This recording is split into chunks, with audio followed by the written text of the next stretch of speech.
Monsieur le préfet, bonjour. Première question, on ne vous connaît pas encore très bien. Comment vous considériez-vous comme préfet? Vous dites que vous êtes un homme de dossier et un homme pragmatique avant tout. Alors, je serais plus un homme pragmatique et de terrain qu'un homme de dossier à titre personnel. Je préfère être au contact des gens, aller voir les choses que les traiter depuis mon bureau. Mais c'est ma façon d'être. Les dossiers, j'en prends grand soin et je veille en tout cas à ce que mes collaborateurs ne s'en éloignent guère. Vous dites que vous êtes un préfet intransigeant au service de l'État.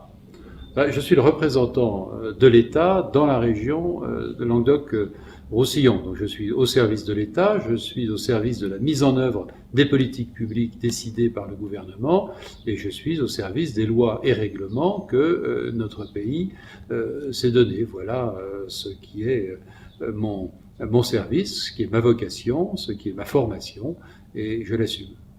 Comment avez-vous découvert cette région Languedoc-Roussillon et comment aujourd'hui l'analysez-vous?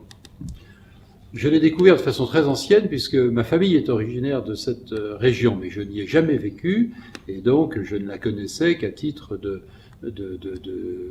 vacancier d'une certaine façon. C'est tout à fait différent d'y travailler. En vrai, je la connaissais bien mal.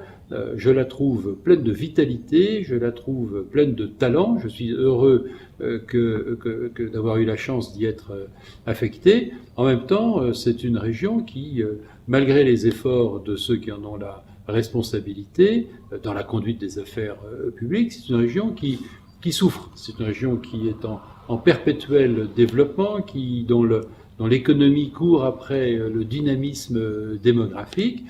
C'est une région dont les qualités méritent d'être soutenues avec exigence. C'est une région qui doit se méfier de la facilité. C'est une région qui doit faire attention à son environnement, qui est fragile, mais c'est une région sur l'avenir de laquelle je ne suis pas du tout inquiet.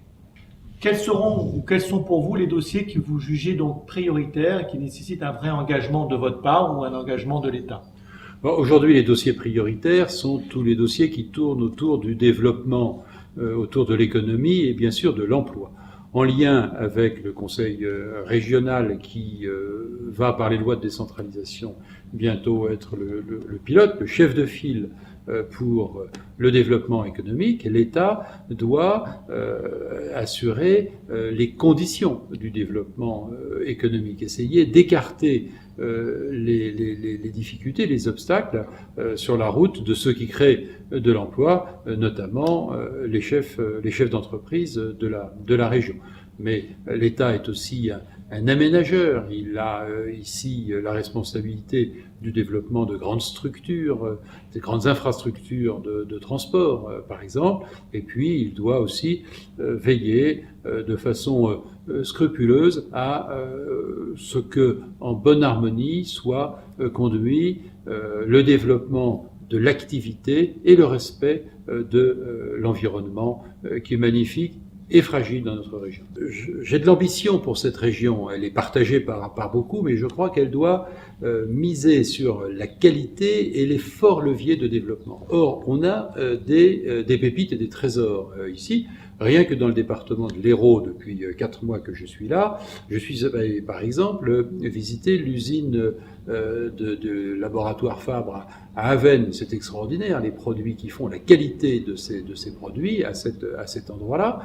J'ai été aussi visiter la commune de Lamalou-les-Bains avec tous ces centres qui sont liés au thermalisme. La reconversion de ce thermalisme est tout à fait extraordinaire, ou dans la catégorie de la production industrielle, purement et simplement, le chantier Outre-mer à la Grande Motte, qui crée des catamarans de luxe pour des grandes croisières rapides, eh bien, c'est un développement tout à fait extraordinaire, des savoir-faire que je n'imaginais pas à la Grande Motte, et des gens qui non seulement font, mais se développent, créent, imaginent, et qui sont précisément le type d'activités qui vont porter la région Languedoc-Roussillon dans l'avenir.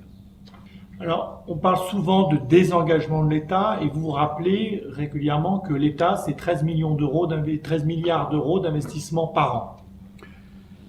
Les dépenses de l'État dans la région, c'est par an quasiment 13 milliards d'euros. On peut donc difficilement parler de désengagement de l'État.